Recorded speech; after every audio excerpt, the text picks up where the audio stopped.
అవినాష్, చెప్పుమా.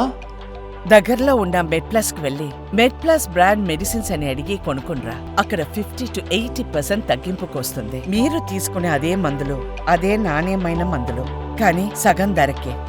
సంక్షేమం, అభివృద్ధి, సుపరిపాలనను బ్యాలెన్స్ చేస్తూ రాష్ట్రంలో కార్యక్రమాలు చేపడుతున్నామన్నారు AP CM Chandrababu Naidu. Healthy, wealthy, happy Andhra Pradesh నినాదంతో స్వర్ణాంధ్ర 2047 డాక్యుమెంట్ రూపొందించామని అన్నారు. శాసనసభలో స్వర్ణాంధ్ర 2047 డాక్యుమెంటుపై చర్చ సందర్భంగా మాట్లాడిన ముఖ్యమంత్రి, భద్రత లేకుంటే రాష్ట్రంలో పెట్టుబడులు పెట్టేందుకు ఎవరూ ముందుకు రారని అన్నారు.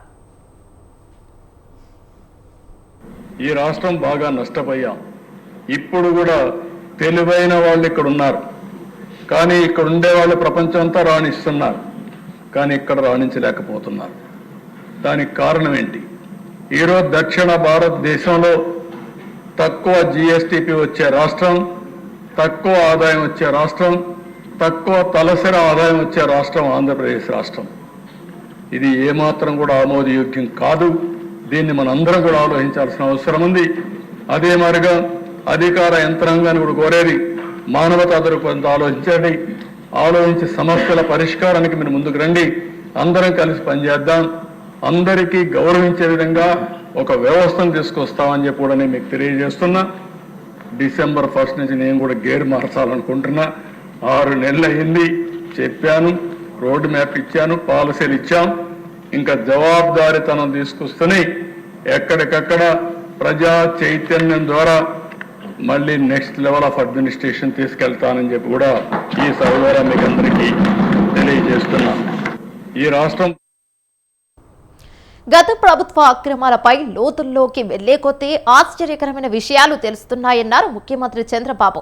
వైసీపీ హయాంలో వ్యవస్థలు విధ్వంసమయ్యాయని, అధికార యంత్రాంగం నిర్వీర్యమైందని అన్నారు. అప్పులు పరాకాష్ఠకు చేరాయని చెప్పుకొచ్చారు. చరిత్రలో ఏ రాజకీయ నాయకుడు ఇన్ని తప్పులు చేయరని కామెంట్ చేశారు ఏపీ సీఎం చంద్రబాబు.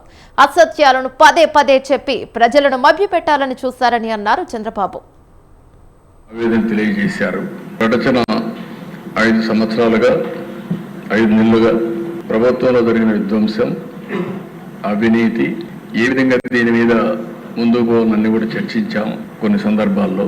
అదే సమయంలో ప్రజా సమస్యల మీద మాట్లాడకపోతే మనకిచ్చిన మ్యాండేట్, ప్రజలు ఎంత ఆశ పెట్టుకున్నారో వాళ్ళ సమస్యలు కూడా పరిష్కారం చేసుకుంటూ ముందుకు పోవాల్సిన అవసరం ఉంది. ఇప్పుడు ఏ విషయం అయితే ఈ రోజు వచ్చిన విషయం, ఆంధ్రప్రదేశ్ ప్రతిష్ట, బ్రాండ్ కూడా దెబ్బతినే విధంగా ప్రవర్తించింది. చాలా బాధేస్తుంది.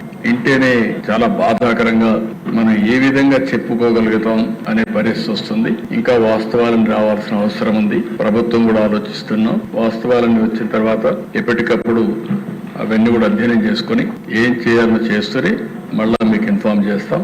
ఏ ప్రభుత్వం అయినా ప్రజలకు జవాబుదారీతనంగా ఉండాలి.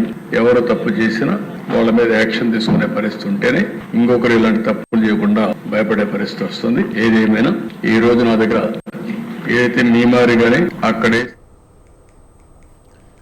1999లో విజన్ 2020 తీసుకొచ్చామని అన్నారు సీఎం చంద్రబాబు. నాలెడ్జ్ ఎకనామీకి హైదరాబాద్ చిరునామాగా మారిందని అన్నారు. రాష్ట్రానికి పెట్టుబడులు రావాలంటే భద్రత ఉండాలన్న ఆయన, ప్రజలు సైతం దీన్ని అర్థం చేసుకోవాలని అన్నారు. అదే సమయంలో వారికి చెప్పాల్సిన బాధ్యత ప్రజాప్రతినిధులపై కూడా ఉందన్నారు ముఖ్యమంత్రి.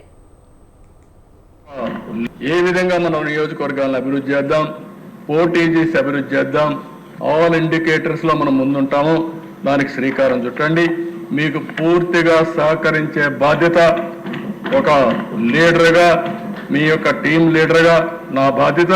దాన్ని ఉపయోగించుకోవడం మీ అందరి యొక్క బాధ్యత మరొకసారి తెలియజేసుకుంటూ, ఈరోజు మనం పెట్టిన విజన్ 2047, ఆ రోజు విజన్ అంటే నవ్వారు, ఇప్పుడు నవ్వేవాళ్ళు లేరు. ఎందుకంటే నవ్వితే ప్రజలు అసహించుకుంటారు.